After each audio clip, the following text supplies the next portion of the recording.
قل لله المشرق والمغرب يهدي من يشاء إلى صراط مستقيم صدق الله العلي العظيم. اللهم صل على محمد وآل محمد. ایک اور بلندتر صلوات پڑھیں. اللهم صل على محمد وآل محمد. قرآن حکیم کے ایک مختصر سے فقرے کی روشنی میں مشیت اور حسین کے عنوان سے سلسلے گفتگو آگے بڑھ رہا ہے، اور کل ایک خاص مرحلے میں یہ گفتگو داخل ہوئی. اس لحاظ سے اور یہ بھی وضاحت ہوئی کہ یہ صرف کوئی نظریاتی یا نظری عنوان نہیں ہے. ایسا نہیں ہے کہ یہ عنوان، یہ ٹاپک صرف حکیموں و فلسفیوں کے بحث و مناظرے کے لیے ہو، بلکہ یہ ہر فرد بشر کے لیے انڈیویجولی بھی اور پورے معاشرے انسانی کے لیے کلیکٹیولی بھی، اجتماعی طور پر بھی یہ ان کے مسائل سے جڑا ہوا عنوان ہے. اور اس موضوع سے، یعنی خصوصیت کے ساتھ عنوان مشیت سے، فلسفہ جبر کا استفادہ کرنے والے مغرض ہیں، غرض مند ہیں، حق پرست نہیں، نفس پرست ہیں.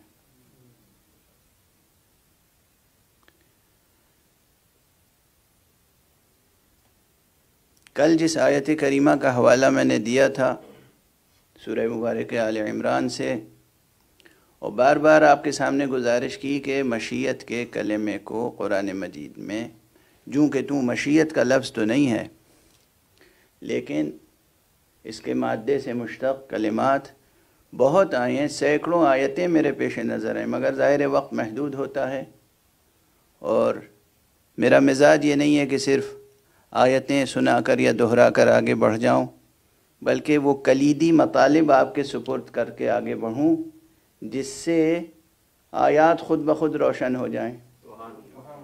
جب آپ آیتوں کی تلاوت فرمائیں، جب آپ ترجمے پر نظر ڈالیں، جب آپ تفسیر پر نظر ڈالیں، تو وہ کلید مطلب آپ کے ہاتھ میں ہو کہ ابہام اور اشکال سے بچ جائیں. اس میں سب سے بڑی جو کلید ہے وہ ہے صنعت التفات. یہ یاد رکھیے گا، صنعت التفات، اسلوب التفات. اس پر پھر گفتگو ہوگی، لیکن یہ یاد رکھیں کہ ملک کا کلمہ اقتدار الہی کے لیے استعمال ہوتا ہے، ملک. اور یہ جو فرمایا گیا کہ اللہم قل اللہم مالک الملک تؤتی الملک من تشاء وتنزع الملک ممن تشاء وتعز من تشاء وتذل من تشاء. اور اس آیت کا اختتام کس پر ہوا؟ بیدک الخیر انک علی کل شیء قدیر. وہ ہر شے پر قدرت رکھتا ہے، اس کا ملک، اس کا اقتدار، اس کی قوت، اس کی سلطنت، اس کا سلطان ہر شے پر قائم ہے. اور اسی لیے اگر کوئی شخص خود اس نظام کائنات میں تھوڑی سی قوت و قدرت پیدا کر لے اپنے زعم ناقص میں، تو نعوذ باللہ ملک و ملکوت الہیہ میں کوئی خلل واقع نہیں ہوتا، وہ کسی بھی اعتبار سے شریک کارباری نہیں بن سکتا۔ اور خود جب حق سبحانہ و تعالیٰ بھی کسی کو عطا کرے تو وہ شریک باری تھوڑی ہو جائے گا۔ شریک تو وہ ہوگا، شریک تو وہ ہو سکتا ہے کہ جو واقعاً اقتدار میں پھر خلل واقع کرے۔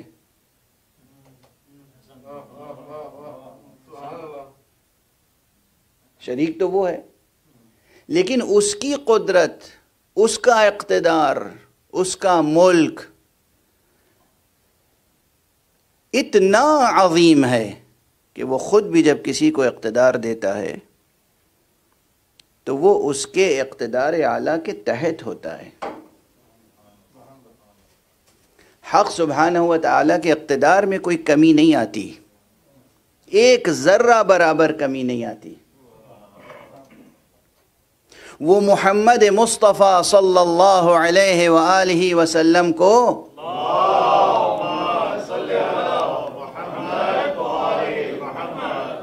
جب اعلان فرماتا ہے مثلاً کہ ہم نے تمہیں اے مصطفیٰ سب کچھ عطا کر دیا، اِنَّا أَعْطَيْنَاكَ الْكَوْثَرَ، ہم نے تمہیں سب کچھ عطا کر دیا، سب کچھ عطا کرنے کے بعد بھی وہ سب کچھ پر قادر رہتا ہے۔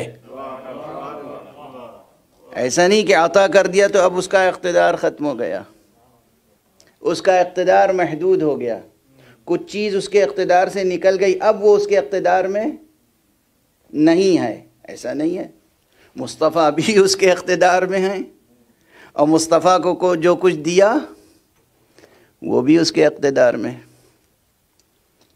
یہ جو نظام ہے اسے بہت تأمل و تدبر کے ساتھ، تفکر کے ساتھ سوچنے سے تعلق رکھتا ہے کہ حق سبحانہ و تعالیٰ جب کسی کو اقتدار دیتا ہے، اور جب وہ اقتدار دیتا ہے تو اس کے عطا کیے ہوئے اقتدار کا نام ہی ولایت ہے۔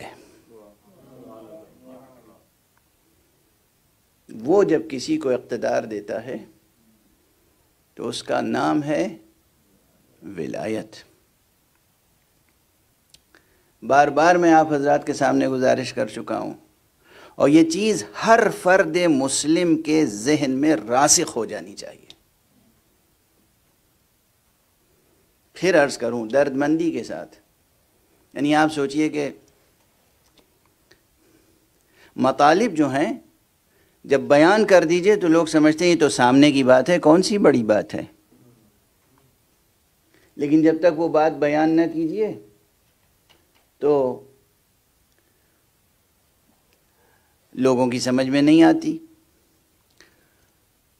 1400 برس گزر گئے، ترجمے ہو رہے ہیں قرآن کے، تفسیریں لکھی جا رہی ہیں قرآن کی، اور ایک سے ایک مفسر، مفکر، ہر ایک نے اپنے اپنے نقطہ نظر سے تفسیریں لکھی۔ یعنی کسی نے ادبی نقطہ نظر سے تفسیر لکھی اور اس میں خوب ادبی نقطہ پردازیاں کی، نحوی، صرفی، بلاغی، قرآن کی فصاحت و بلاغت پر روشنی ڈالنے کے لیے خوب داد علم، داد فن دینے کی کوششیں کی۔ کچھ نے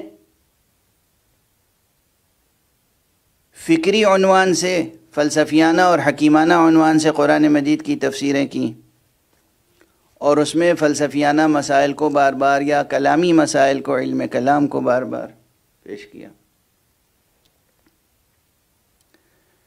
کچھ نے فقہی نقطہ نظر سے تفسیریں لکھی، ہر ایک نے اپنے نقطہ نظر سے تفسیر لکھی۔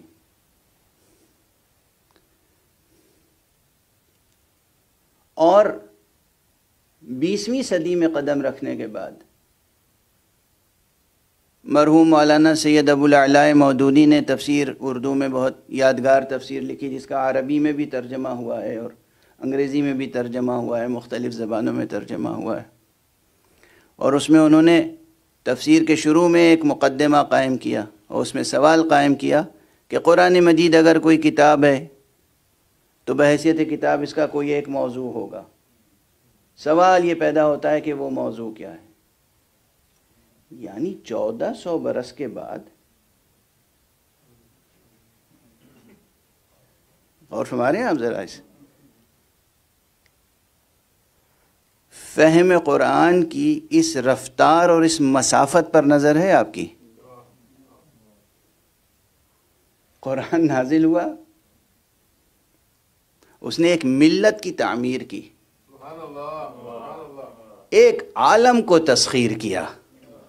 قرآن یہ جو مشرق سے مغرب تک عربوں نے تسخیر کیا تھا، کس کی طاقت تھی؟ عربوں کی طاقت تھی. بدو عربوں کی طاقت تھی، ان کی تلوار کی طاقت تھی، ان کے گھوڑوں، تازی گھوڑوں اور اونٹوں کی طاقت تھی. یہ قرآن مجید کی قوت و طاقت تھی. منطق قرآنی، علم قرآنی، حکمت قرآنی، نور قرآنی.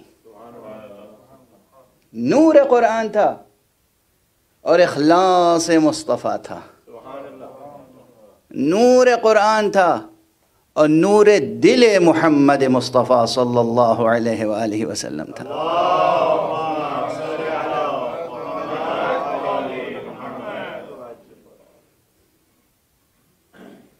کہ ایک عالم کی تسخیر ہوئی اور پھر عروج ہوا ایک امت کو، اور پھر زوال ہوا، اور اس کے بعد عروج و زوال جزئی طور پر ہوتا رہا. اور اب 20ویں صدی میں یہ سوال پیدا ہوا، طے کیا جائے کہ اگر یہ کوئی کتاب ہے تو اس کا موضوع بھی کوئی ہوگا. سبحان اللہ. میں کہوں سبحان اللہ، آپ کہیے اللہم صلی علی محمد. اللہم صلی علی محمد وآل محمد وعجل. اور وہ بھی وہ زمانہ تھا کہ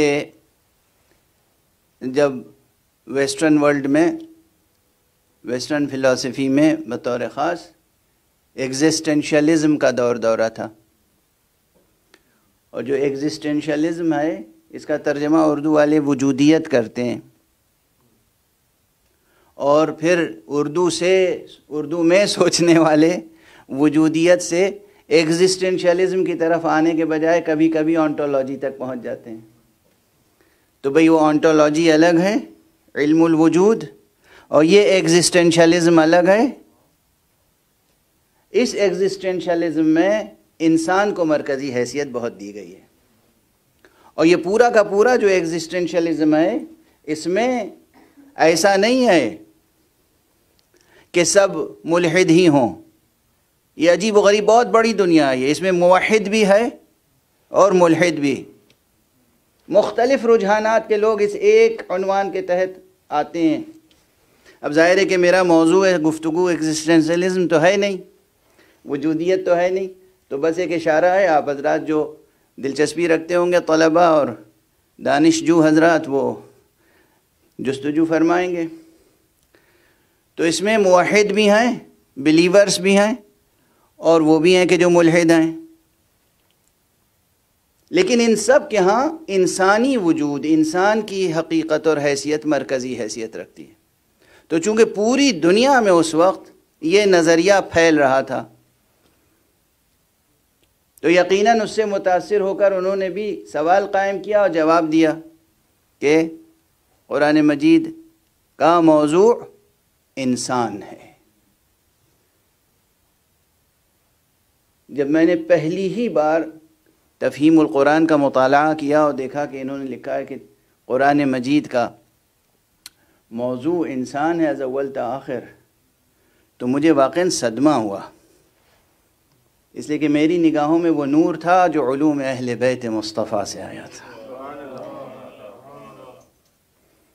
میں نے اس سے پہلے کتاب توحید صدوق پڑھ رکھی تھی، اور میرے لیے یہ چیز مبہم نہیں تھی کہ قرآن مجید اگر کوئی کتاب ہے تو اس کا موضوع ہے توحید حق صمدی.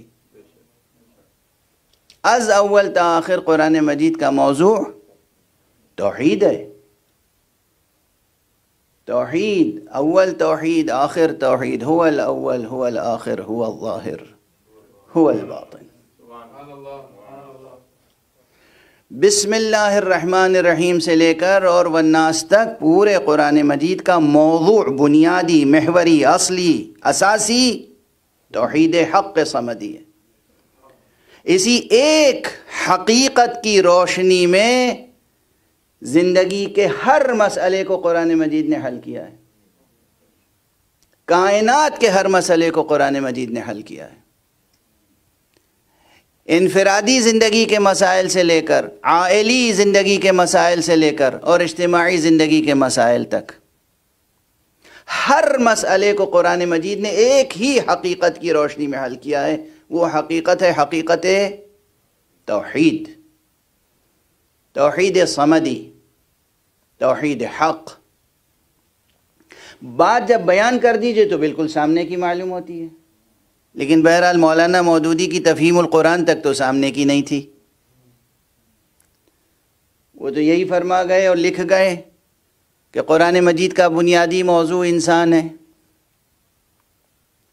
اور فرما رہے ہیں آپ، میں مکرر کیوں اس بات کو عرض کر رہا ہوں کہ 1400 برس کی مسافت، اتنا زمانہ اور اتنے مفسرین، سب نے تفسیریں لکھی، ترجمے لکھے، مگر موضوع، کتاب کے موضوع کے تعین میں اتنا بڑا اشتباہ، خدا کو بھول کر خدا پرستی سے نگاہیں ہٹ کے خود پرستی میں اس قدر ملوث ہو گئیں۔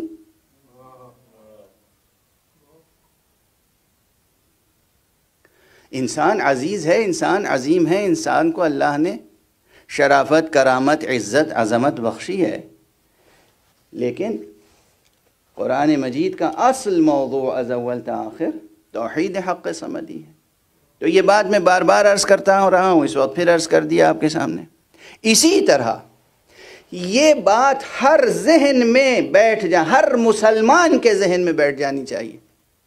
اسے اختلافی مسئلہ نہ سمجھیں، مسلکی مسئلہ نہ سمجھیں، ہر مسلمان کے ذہن میں یہ بات راسخ ہو جانی چاہیے کہ اس کائنات کو اور اس انسانی معاشرے کو منظم کرنے کے لیے اللہ سبحانہ و تعالی نے قرآن مجید میں جو نظام عطا کیا ہے، اس نظام کا عنوان نظام ولایت ہے۔ کمیونزم نہیں ہے، سوشلزم نہیں ہے، جمہوری نظام نہیں ہے۔ عوام الناس کے حقوق اپنی جگہ محفوظ ہیں، لیکن یہ جمہوری نظام جس کے لیے اقبال نے طنز کیا تھا اور بجا طور پر طنز کیا تھا کہ جمہوریت ایک طرز حکومت ہے کہ جس میں بندوں کو گنا کرتے ہیں، تولا نہیں کرتے۔ تو ہمارا جو جمہوری نظام ہے، یہ جمہوری نظام ناقص تو ہے، یہ ہر ذہن میں راسخ ہو جائے گی۔ جب تک نہ ہو جائے گی بات، میں مکرر عرض کرتا رہوں گا کہ قرآنی نظام، یہ نہیں کہ قرآن نے کوئی نظام نہیں دیا، قرآن نے نظام دیا ہے، اور وہ نظام کیا ہے، وہ نظریہ کیا ہے، ولایت۔ اور یہ نظام ولایت کی بنیاد کیا ہے، توحید۔ توحیدی بنیاد پر نظام کون سا قائم ہے، ولایت۔ توحید اور ولایت کا اس طرح سے ایک دوسرے سے تعلق ہے۔ اور میں اب عرض کروں ایک جملہ، توحید اور ولایت کے اسی تعلق کو بیان کرنے کا نام نبوت ہے۔ ایک صلوات پڑھ دیجئے محمد و آل محمد۔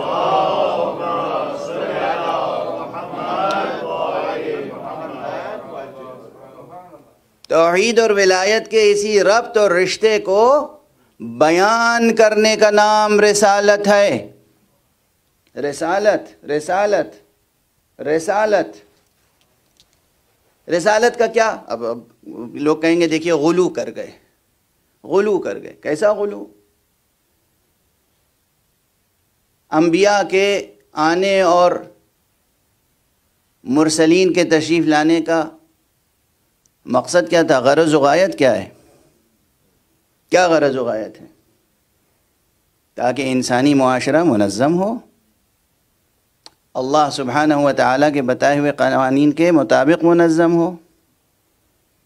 اللہ نے جس فطرت عالیہ کے ساتھ انسان کو خلق فرمایا ہے، جس بلند فطرت پہ خلق فرمایا ہے، اگر اس فطرت کے کچھ اسرار، کچھ رموز، کچھ متون غامض رہ گئے ہیں، ان کی قراءت نہیں کر پا رہے ہیں، سمجھ نہیں پا رہے ہیں، واضح نہیں کر پا رہے ہیں، منکشف نہیں کر پا رہے ہیں، تو نبی کا کام یہ ہے کہ وہ اس کی وضاحت کریں، غرض خلقت بھی سمجھائے اور پھر آداب زیست بھی سکھائے، بتائے کہ تم کس طریقے سے اپنی زندگی کو منظم کرو، کس طریقے سے جہاں سے آئے ہو تمہیں وہاں واپس جانا ہے، تو کیا منہ لے کے واپس جاؤ گے، کیسے واپس جاؤ گے، کن آداب کے ساتھ، کیا کچھ ساتھ لے کے جانا ہے تمہیں۔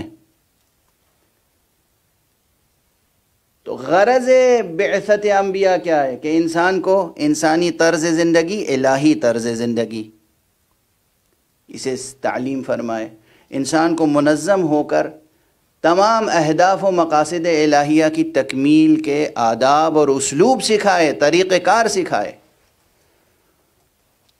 اور میں عرض کر رہا ہوں کہ منظم کرنے کا طریقہ کیا ہے، نظام کیا ہے، وہ نظام ولایت ہے۔ اس کے معنی یہ ہے کہ ہر رسول نے آنے کے بعد ولایت الہیہ سے متعارف کرانا چاہا، اور یہ اتنی سادہ حقیقت ہے کہ اگر یہ بات سمجھ میں آ جائے تو وہ آیت روشن ہو جائے گی کہ جب میدان غدیر میں مقام ختم نبوت نے مقام ولایت کبریٰ کا اعلان کیا،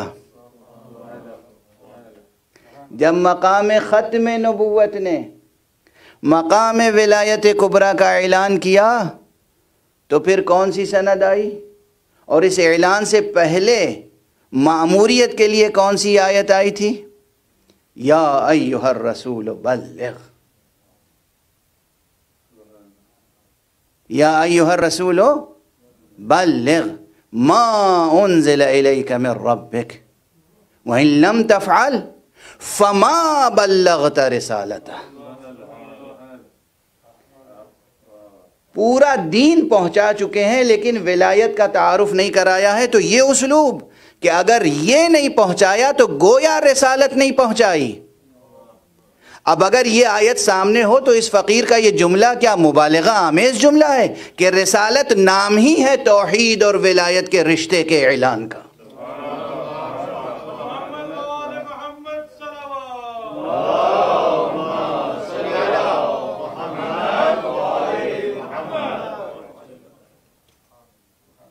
رسالت نام ہے اس ربط اور رشتے کے اعلان کا کہ جو توحید اور ولایت میں ہے۔ توحید ہے اصل، اساس، بنیاد، اول و آخر توحید ہے، اور اس توحید کی روشنی میں انسان اپنی ذات کو، اپنے کنبے کو، اپنے معاشرے کو، اس کرۂ ارض کو، اس پوری کائنات کو کس طرح روشن رکھے، سورج کے نور کو کس طرح برقرار رکھے، سورج کا چراغ بجھنے سے کیسے بچائے، یہ سب منحصر ہے کہ وہ کس طرح ولایت، نظام ولایت حق سے وابستہ ہوتا ہے۔ ایک صلوات پڑھ دیجئے محمد و آل محمد۔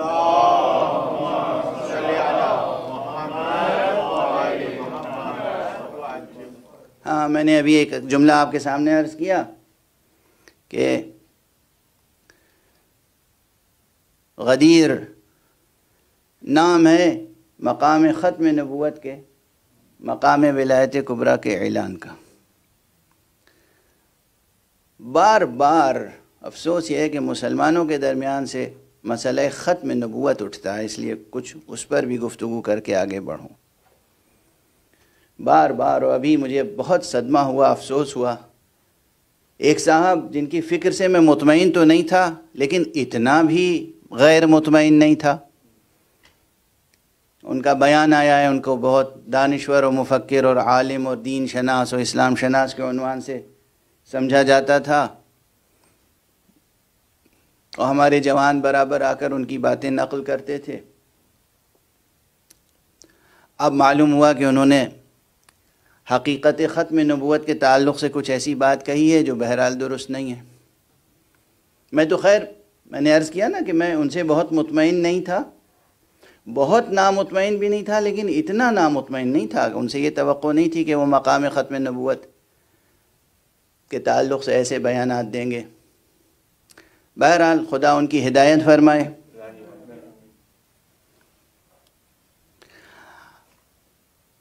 اصل میں جو حسین سے آشنا نہیں ہوتا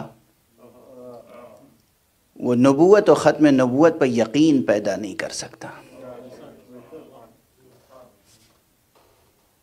میں نے کل غالباً یا پرسوں عرض کیا تھا نا کہ ایک ہے ختم نبوت، ایک ہے مہر نبوت، اور ایک ہے مہر ختم نبوت۔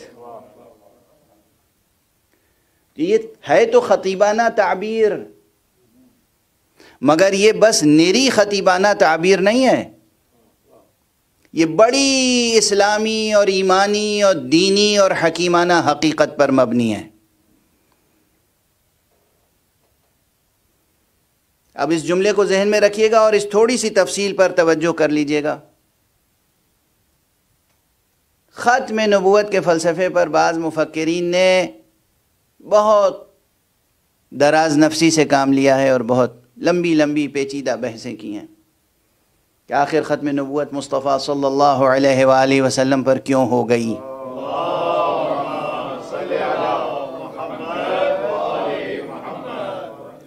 حضور پر محمد ابن عبداللہ، یہ در یتیم عبداللہ، در یتیم آمنہ، چراغ خانہ ابو طالب، شمع آستانہ عبد المطلب، اس فرد فرید پر، اس محمد محمود پر کیوں ختم ہو گئی نبوت؟ تو دو سوال، یوں تو سوالات شاخ در شاخ ظاہر ہے کہ بہت ہو سکتے ہیں، لیکن دو سوال ہو سکتے ہیں کہ اولاً ختم کیوں ہوئی، دوسرے یہ کہ ختم ہونے کے معنی کیا ہیں، کس لحاظ سے ختم ہوئی۔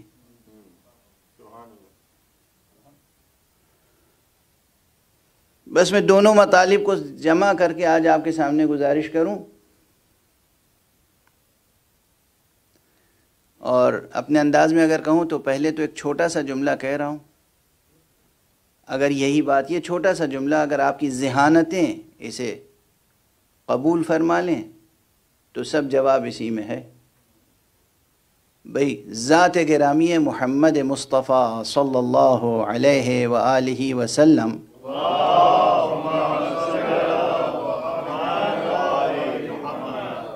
پر نبوت ختم اس لیے ہوئی کہ شروع بھی انہی سے ہوئی تھی۔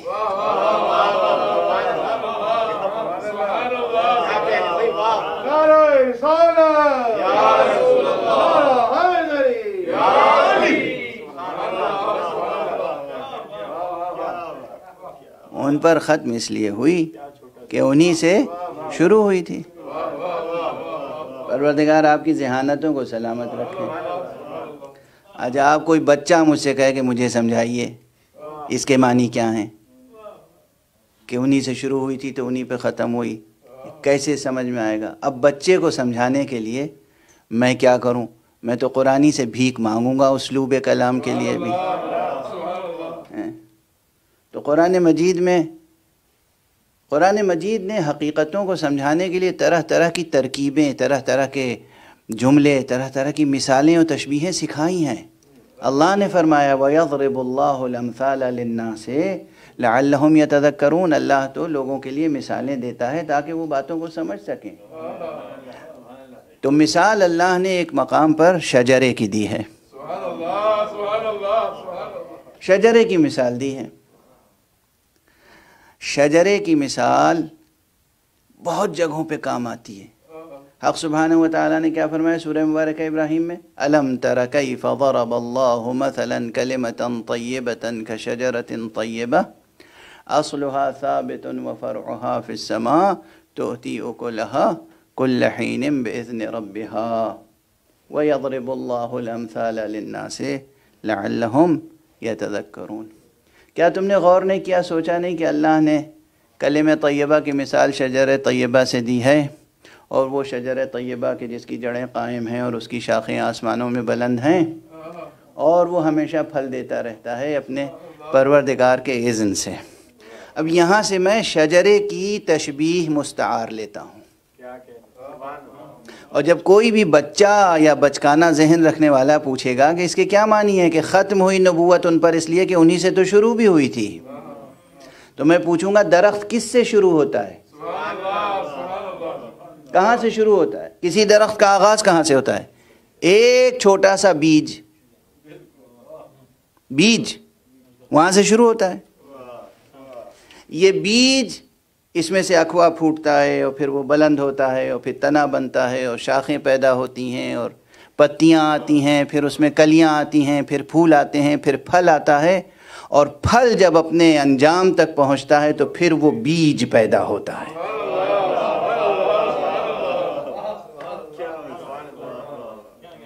بالکل وہی بیج جس بیج سے شروع ہوا تھا درخت،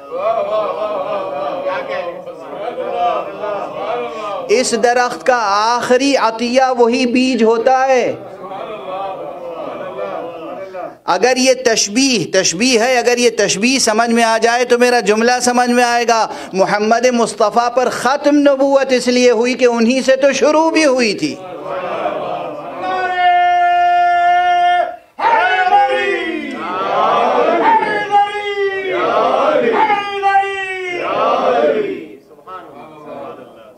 یہ تشبیہ ذہن میں رکھیں، اور پھر حضور علیہ الصلاۃ والسلام کا وہ ارشاد گرامی ذہن میں رہے، کنت نبیا وآدم بین الماء والطین، میں تو اس وقت بھی نبی تھا جب آدم آگ و گل کے درمیان تھے۔ نبی تھے نا، آپ نبیوں کی فہرست کہاں سے شروع کرتے ہیں؟ پہلے نبی آدم۔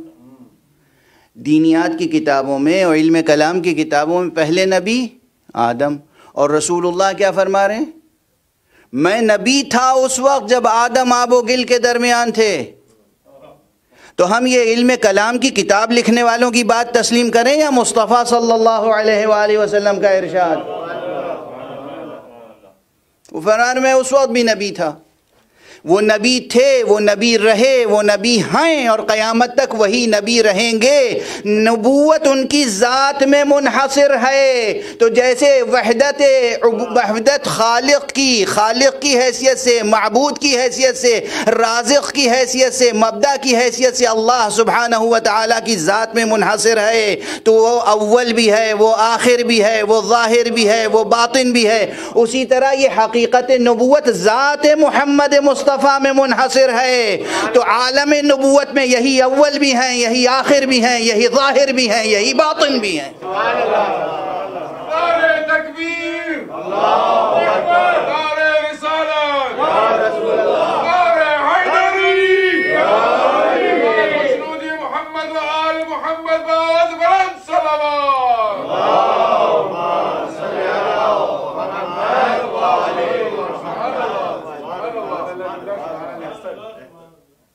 خالق ہونے کی حیثیت سے، معبود ہونے کی حیثیت سے، رازق ہونے کی حیثیت سے، ہر شے کا مبدأ ہونے کی حیثیت سے، حق سبحانہ و تعالیٰ کی ذات گرامی اول و آخر ہے۔ حقیقت نبوت اول و آخر ذات مصطفیٰ میں منحصر ہے۔ اب ظاہر ہے یہ باتیں ان کی سمجھ میں نہیں آئیں گی جو عرفانی ذوق نہیں رکھتے ہیں، اسی لیے میں عرض کرتا ہوں کہ علم کلام کے گلی کوچوں میں حیران و ششدر گردش کرنے والے علم عرفان کے آسمانوں سے بے خبر ہیں، معرفت کا بھی ذوق پیدا کریں۔ ہاں، وہ جو عرفان کے مدعی ہیں اور حرف باطل کہتے ہیں وہ الگ ہیں، ہم بھی ان کو رد کرتے ہیں، لیکن جب تک اس کائنات کا، یہ جسے ورلڈ ویو کہتے ہیں نا،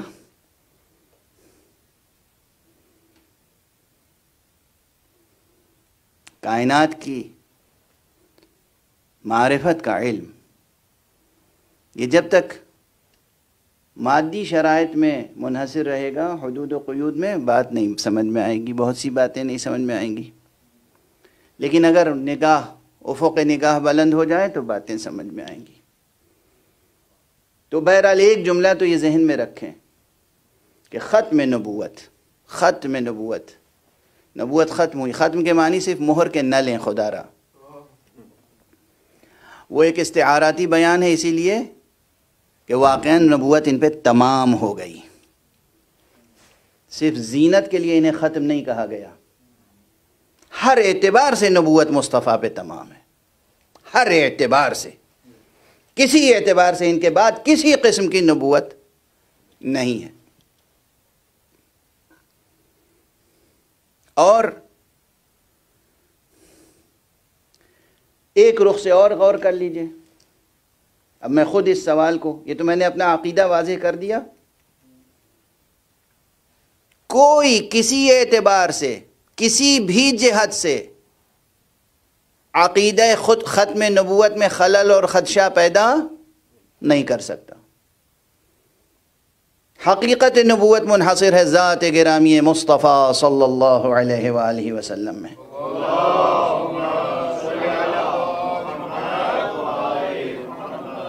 لیکن اب سمجھنے اور سمجھانے کے لیے تھوڑی دیر میرے ساتھ طالب علمانہ انداز سے بچوں کی طرح سوال جواب کریں کہ ان پر نبوت کیوں ختم ہو گئی. اس لیے کہ نبوت کا عام تصور تو یہ ہے کہ نبوت ہوتی ہے اس لیے کہ انسانوں کو ہدایت ملتی رہے، اور انسانی کارواں تو رواں دواں ہے، ابھی چل رہا ہے، اور کب تک چلے گا ابھی معلوم نہیں. کوئی نجومی، کوئی ایسٹرولوجر یہ نہیں بتا سکتا کہ کس تاریخ کو قیامت آ جائے گی. یہ تو جو خزینہ دار علم الہی تھے ان کے ہونٹوں پہ بھی مہر لگا دی گئی تھی کہ جب بھی یہ پوچھیں کہ قیامت کب آئے گی، کہہ دینا کہ یہ علم بس اللہ کو ہے، یہ علم اس نے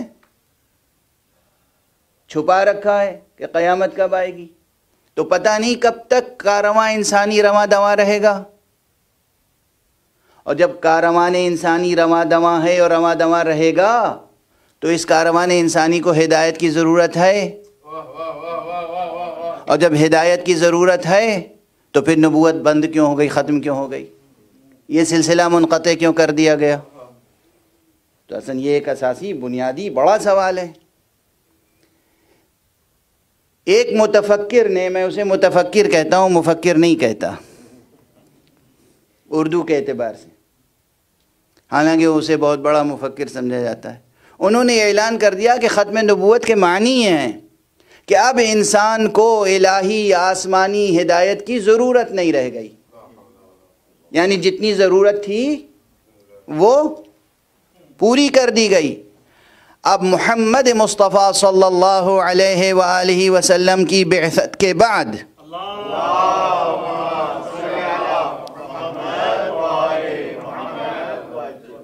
انسان کو اب آسمانی ہدایت کی، الہی ہدایت کی کوئی ضرورت باقی نہیں رہ گئی. اور جب ضرورت باقی نہیں رہ گئی تو پھر نبوت ختم کر دی گئی، یہ انسٹیٹیوشن ختم کر دیا گیا، کیونکہ اب اس کی ضرورت نہیں ہے. جتنی ضرورت تھی اس وقت تک تھی جب بچہ گھٹنیوں چل رہا تھا، اب ماشاءاللہ اپنے پاؤں پہ کھڑا ہو گیا ہے. اب انسان کی عقل بیدار ہو گئی، عقل بالغ ہو گئی، اب انسان کو آسمانی ہدایت کی ضرورت باقی نہیں رہ گئی. یہ مسلمان فلسفی ایسی باتیں کرتے ہیں. یہ وہ فلسفی بات کہہ سکتا ہے کہ جس کے لیے کہا جائے کہ یہ عاشق قرآن تھے، عاشق اسلام تھے.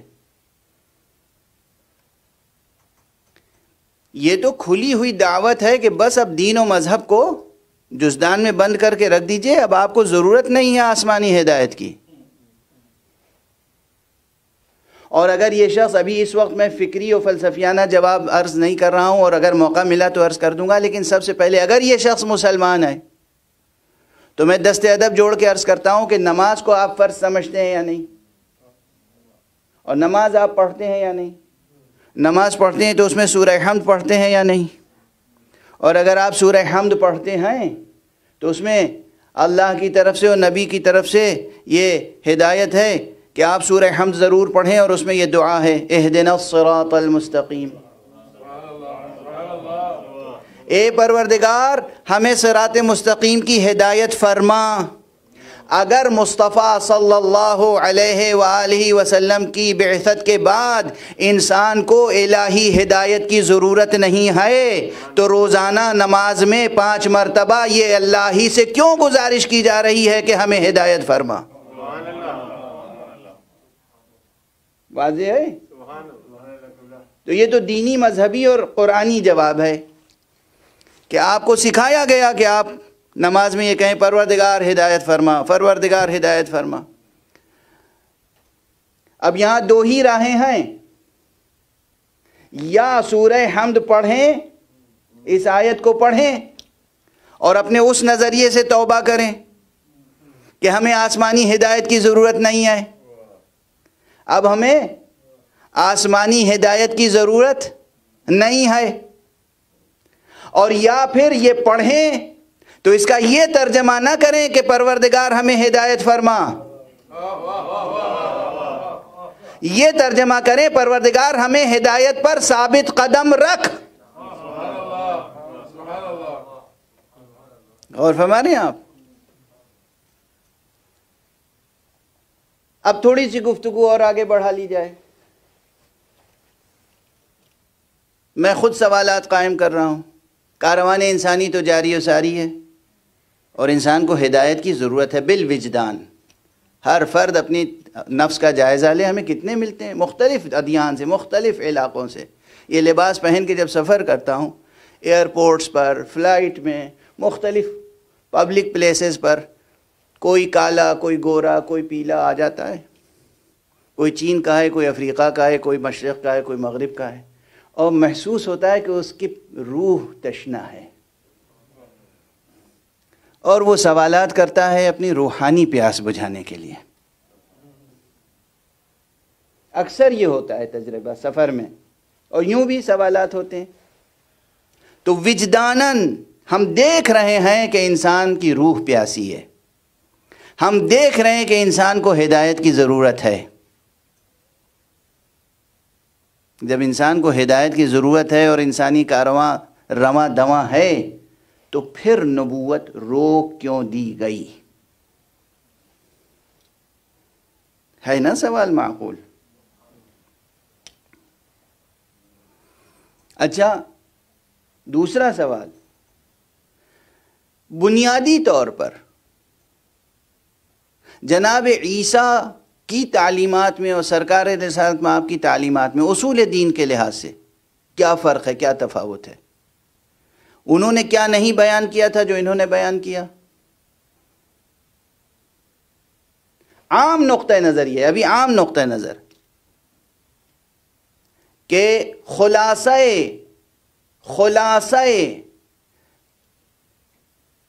تبلیغ انبیاء یہ ہے، 3 بنیادی اصول ہیں جو عام لوگ کہتے ہیں: توحید، نبوت، آخرت۔ تو کیا جناب عیسیٰ نے توحید، نبوت اور آخرت کا پیغام نہیں پہنچایا تھا؟ پہنچایا تھا۔ تو ان پر نبوت ختم کیوں نہیں ہو گئی؟ اس لیے کہ بظاہر تو محمد مصطفیٰ صلی اللہ علیہ وآلہ وسلم نے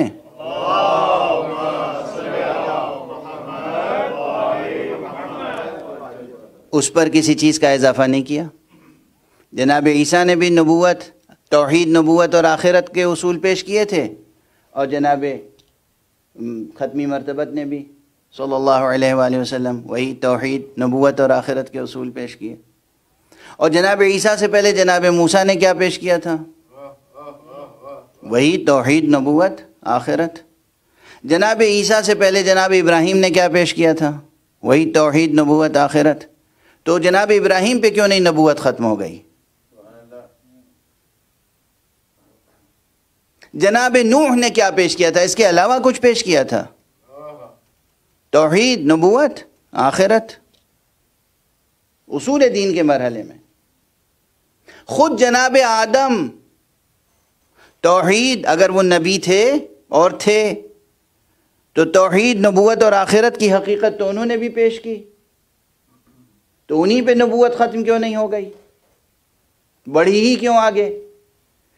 تو مسئلہ ختم نبوت کا ہے تو پیچیدہ ذرا نظر آ رہا ہے، یہاں پر اور انشاءاللہ گزارش کرتا رہوں گا، لیکن ایک بات مشیت متعلق ہوئی، سبحان اللہ سبحان اللہ سبحان اللہ، مشیت متعلق ہوئی یہاں پر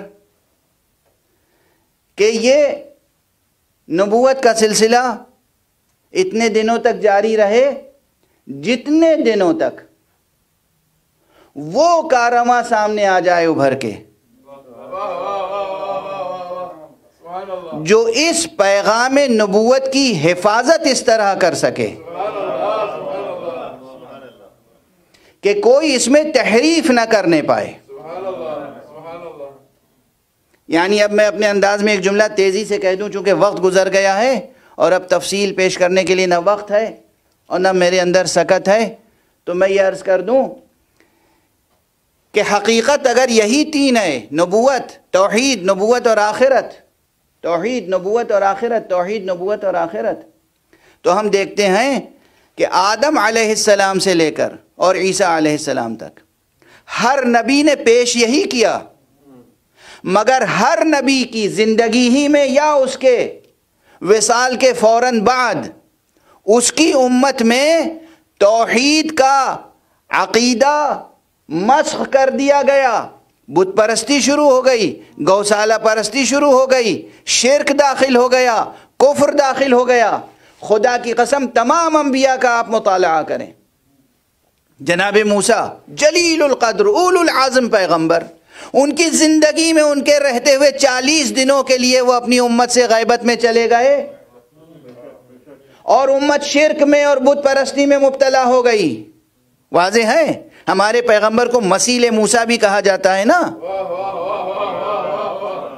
مسیل موسیٰ یعنی موسیٰ ان کی مسیل ہیں، یہ ان کی مسیل، وہ ان کی نظیر ہیں، یہ ان کی نظیر۔ تو یاد رکھیے 40 دنوں کے لیے قرآن مجید میں ہے وَوَعَدْنَا مُوسَىٰ 30 لَيْلَةً وَأَتْمَمْنَاهَا بِعَشْرٍ فَتَمَّ مِيقَاتُ رَبِّهِ 40 لیلہ، ہم نے جناب موسیٰ کو 30 راتوں کے لیے وعدہ کیا تھا، بلایا تھا، اور ہم نے 10 راتوں کے لیے اور روک لیا، اور اس طرح 40 راتوں کا نصاب الہی مکمل ہوا۔ تو 40 راتوں کے لیے جناب موسیٰ دعوت الہیہ میں تھے، غیبت میں تھے، ان کی امت شرک اور بت پرستی میں مبتلا ہو گئی۔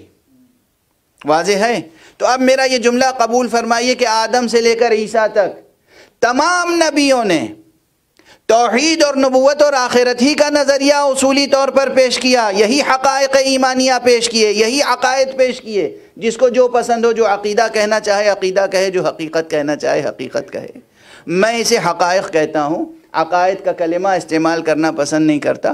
یہ حقائق وجودیہ اور یہ حقائق ایمانیہ پیش کیے تمام نبیوں نے، مگر ہر نبی کی زندگی میں یا اس کے فوراً بعد اس کے دین میں، اس کی ملت میں، اس کی امت میں شرک اور کفر اور بدعتیں داخل ہو گئیں۔ یہ شرف صرف محمد مصطفیٰ صلی اللہ علیہ وآلہ وسلم کو حاصل ہے۔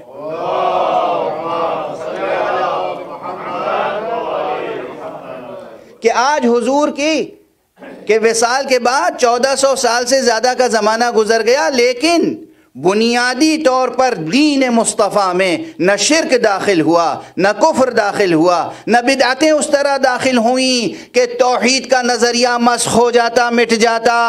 اور یہ سبب کیا ہے؟ صرف ایک سبب ہے، مصطفیٰ کو پیغام نبوت کے ایسے محافظ مل گئے جنہیں میں عرض کر رہا ہوں کہ وہ ہیں گویا کہ مہر ختم نبوت۔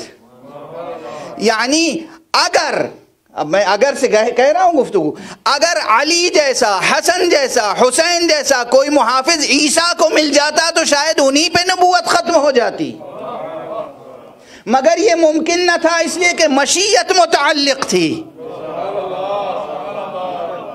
مشیت متعلق تھی مصطفیٰ صلی اللہ علیہ وآلہ وسلم کو۔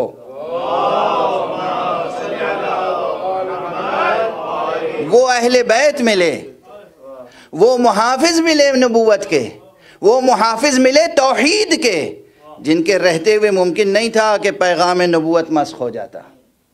اور اس لیے ان کی حیثیت گویا مہر ختم نبوت کی ہے۔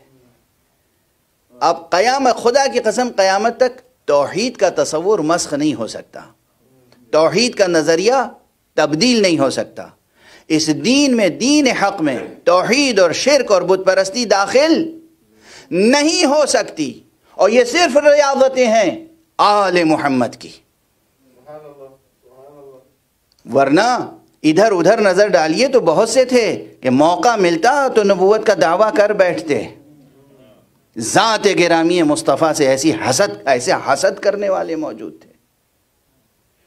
اب وقت نہیں ہے، اور جب یہ باب تاریخ کا کھولتا ہوں تو پھر میرے سینے میں کچھ درد سوا ہوتا ہے۔ بالکل وقت نہیں ہے اس وقت۔ ایسے حاسد تھے، رسول سے حسد کرنے والے۔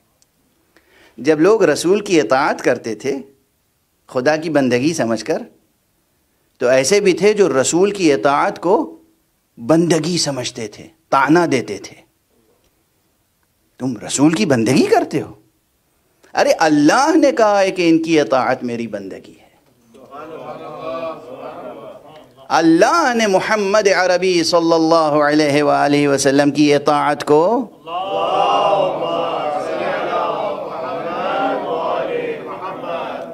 اپنی عبادت قرار دیا ہے۔ تم ان کی اطاعت کرو، یہی میری عبادت ہے۔ میں یہ چاہتا ہوں کہ تم ان کی اطاعت کرو، زندگی کے ہر چھوٹے بڑے کام میں ان کی اطاعت کرو، یہی میری بندگی ہے۔ بس وقت گزر گیا، کافی وقت گزر گیا، چونکہ بحث بہت تفصیلی تھی اور بہت سی باتیں چھوڑتے چھوڑتے بھی وقت گزر گیا۔ آج نبوت اور ولایت کی بحث چھڑ گئی، شاید اس میں بھی مشیت تھی، اس لیے کہ آج کربلا کی تاریخ کے حوالے سے ہم اس کا غم اور اس کا ماتم کرتے ہیں۔ تاریخ جس پر متفق ہے کہ یہ شبیہ رسول تھا۔ حضرت امام حسین ابن علی کا وہ بیٹا جس کا نام علی اکبر ہے،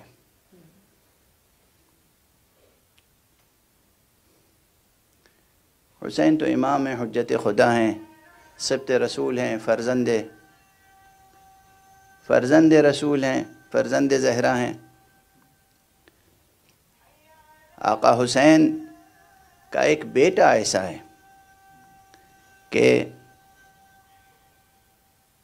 یہ بیٹا شبیہ رسول ہے۔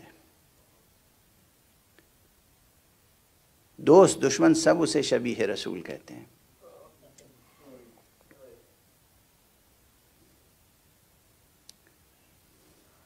بعد میں یہ روایت میں نے خود کتاب میں پڑھی، لیکن سب سے پہلے میں نے یہ روایت اپنے برادر معظم حجت الاسلام والمسلمین مولانا ذوالقدر رضوی صاحب کی زبان سے سنا تھا۔ ممبر پر مجلس میں انہوں نے پڑھی تھی یہ روایت، سب سے پہلے ان سے سنی، بعد میں نے خود یہ کتاب میں دیکھی، لیکن چونکہ پہلی بار ان سے سنی تھی تو میں ان کا حوالہ دے کر آپ کے سامنے ذکر کر رہا ہوں۔ پروردگار ان کو صحت اور عافیت عطا فرمائے، اور مومنین کو ان سے زیادہ استفادے کی توفیق عطا فرمائے۔ کہ مدینے میں ایک مرتبہ ایک یہودی آیا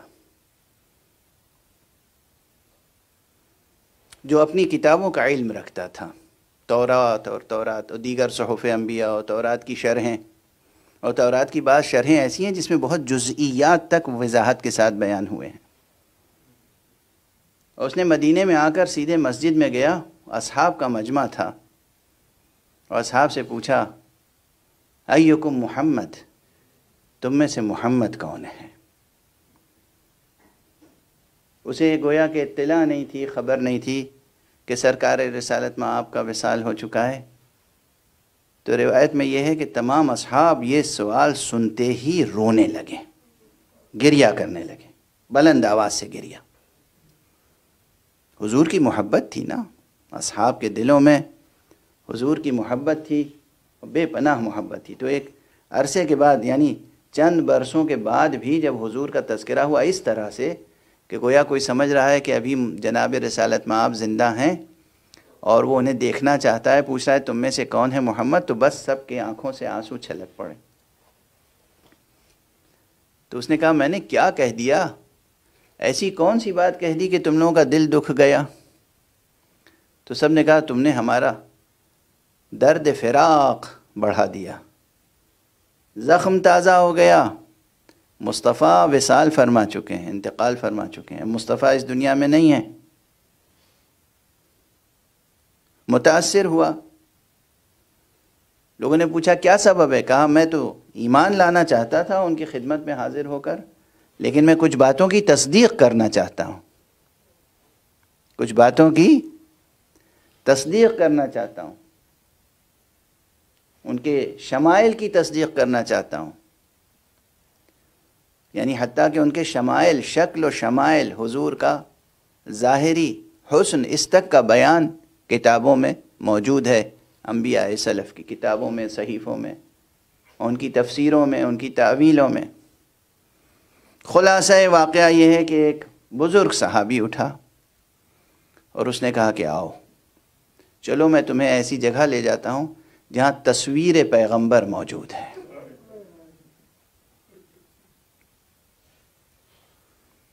کہتے ہیں وہ بوڑھا صحابی کوئی اور نہیں تھا، وہ جابر ابن عبداللہ انصاری تھے۔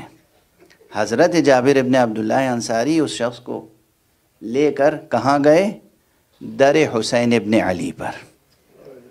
آقا امام حسین کے دروازے پر آئے اور کہا کہ آقا فرزند رسول یہ ایک یہودی ہے اور ایمان لانا چاہتا ہے اور یہ رسول کو دیکھنا چاہتا ہے۔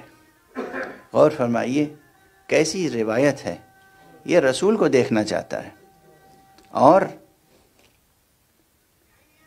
رسول اللہ صلی اللہ علیہ وآلہ وسلم اب موجود نہیں ہیں اس دنیا میں۔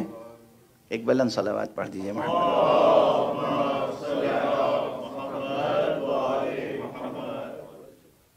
حضور موجود نہیں ہیں تو میں کس طریقے سے تصدیق کروں؟ آقا متاثر ہوئے، لیکن اسے نہایت محبت سے، احترام سے بٹھایا، گھر میں تشریف لے گئے اور اپنے جوان بیٹے کو بلایا، علی اکبر کو بلایا اور اس کے سر پہ عمامہ رسول رکھا، اسے رسول کی قبا پہنائی، رسول کی ردا پہنائی اور لے کر تشریف لائے۔ اس نے صحیفہ کھولا، ایک ایک جز دیکھتا رہا اور پھر آقا حسین کو مبارکباد دی، مبارک ہو، ایسا بیٹا خدا نے دیا ہے، ہو بہو رسول کی تصویر ہے، ہو بہو رسول کی تصویر ہے۔ ایک مرتبہ اس نے دیکھا کہ یہ مبارکباد دے رہا ہے، خوش ہو رہا ہے اور حسین کی آنکھوں سے آنسو رواں ہیں، ریش مبارک تر ہو گئی آنسوؤں سے۔ اس نے پھر گھبرا کے کہا وہاں میں مسجد میں گیا، رسول کا نام لیا، سب گریہ کرنے لگے، یہاں میں آپ کو مبارکباد دے رہا ہوں اور آپ گریہ فرما رہے ہیں۔ تو آقا امام حسین نے اس سے ایک سوال کیا، یہ بتا، ایک سوال ہے، اگر اس طرح کی کوئی قیمتی شے تجھے مل جائے تو کس طرح اس کی حفاظت کرے گا؟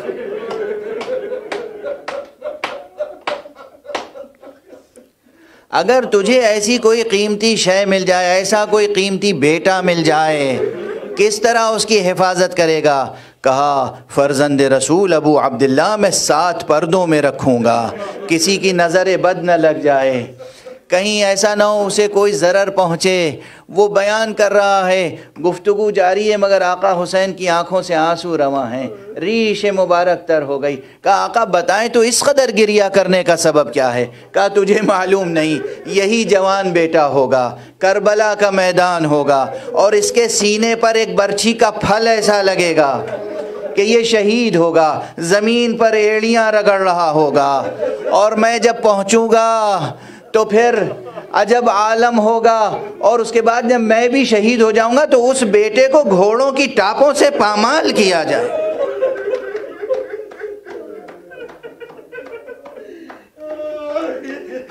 عزیزان گرامی، میں آپ سے دست ادب جوڑ کر معافی چاہتا ہوں۔ کربلا کے مصائب اتنے ہیں، میں اکثر کہتا ہوں نا آپ کے سامنے کہ سب مصائب ابھی بیان نہیں ہوئے ہیں۔ خدا کی قسم کھا کے میں ممبر پہ کہہ رہا ہوں، یہ خطیبانہ مبالغہ نہیں، میں نے اپنی ان آنکھوں سے کتاب میں یہ روایت پڑھی جو شاید آج تک میں نے ممبر پہ نہیں پڑھی ہے، کہ دشمنوں نے از راہ حسد، جب آقا حسین بھی شہید ہو گئے تو چند لاشیں ایسے ہیں جن میں ایک حضرت عباس کا لاشا ہے اور ایک حضرت علی اکبر کا۔ صرف یہ نہیں کیا کہ سر قلم کیا ہو، بلکہ پورے جسم کو، اعضائے جسم کو ٹکڑے ٹکڑے کر ڈالا۔ یہی سبب ہے کہ کربلا جائیں تو عباس کی قبر بھی بہت چھوٹی سی ہے، علی اکبر کی قبر بھی آقا حسین کے بائیں پا قدم مبارک کے پاس ایک چھوٹی سی قبر ہے۔ علی اکبر کی قبر یہ چھوٹی سی کیوں بنائی گئی؟ ارے اس لیے کہ جسم کو ٹکڑے ٹکڑے کر دیا گیا تھا، دست و بازو قلم کیے گئے، قدم قلم کیے گئے، سینہ گھوڑوں کی ٹاپوں سے چور چور کیا گیا۔